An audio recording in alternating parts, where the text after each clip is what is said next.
எதுவும் சாத்தியம் இல்லை என்று கூறிவிட முடியாது. ஏனென்று சொன்னால் சாத்தியம் என்றது அது பல நான் இது தனிய இலங்கை சார்ந்த விவகாரம் இல்லை. இலங்கை இந்த விவகாரம் உலக நாடுகள் சார்ந்தது, அதாவது உலக வல்லரசு சார்ந்தது, பிராந்திய வல்லரசு சார்ந்தது. அதுக்கு அப்பால் தான் இலங்கையின் இறையாண்மை என்று கூறலாம். தற்போதைய நிலையில் உங்களுக்கு தெரியும், எங்கும் ஒரு சட்டம் இல்லை. அதாவது சட்ட விதிகளை யாரும் இந்த உலகத்தில் இப்போது மதிப்பதில்லை என்றதுதான். எந்த ஒரு நாடும், அமெரிக்காவும் சரி, ஈரானும் சரி, இஸ்ரேலும் சரி, லெபனானும் சரி, ரஷ்யாவும் சரி, உக்ரைனும் சரி, யாரும் மதிப்பதில்லை என்றதுதான். இவ்வாறான உலக ஒரு குழம்பி இருக்கின்ற நிலையில் அரசை தக்க வைப்பது என்பது மிக மிக கடினம்.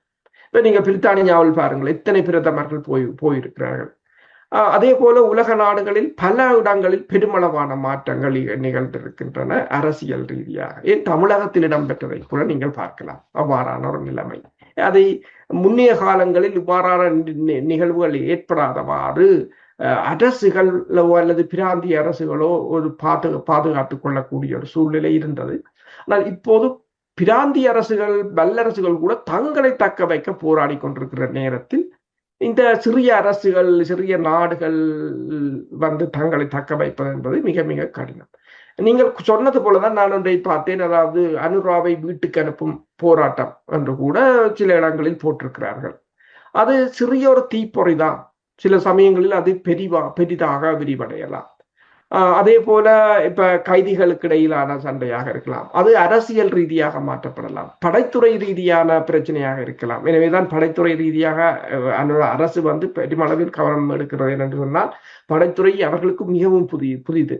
இரண்டு கட்சிகளும் தான் கிட்டத்தட்ட 50க்கு மேற்பட்ட ஆண்டுகளாக இரண்டு கட்சிகளும் தான் மாறி மாறி இந்த படைத்துறையை தங்கள் கட்டுப்பாட்டுக்குள் வைத்திருந்தார்கள் என்னும் போது அது அவர்களுக்கு சார்பாகத்தான் இருக்கு.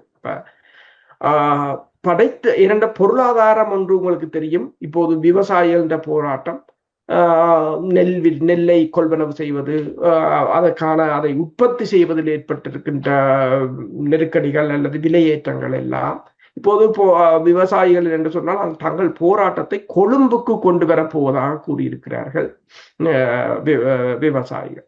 பொருளாதார நெருக்கடி ரீதியாக தற்போதைய அரசு பொருளாதார கொள்கைகளை சரியாக பயன்படுத்தினாலும் வெளிப்புற சூழல் அவர்களுக்கு சாதகமாக இல்லை. ஈரான் சண்டையாக இருக்கலாம், உக்ரைன் சண்டையாக இருக்கலாம்,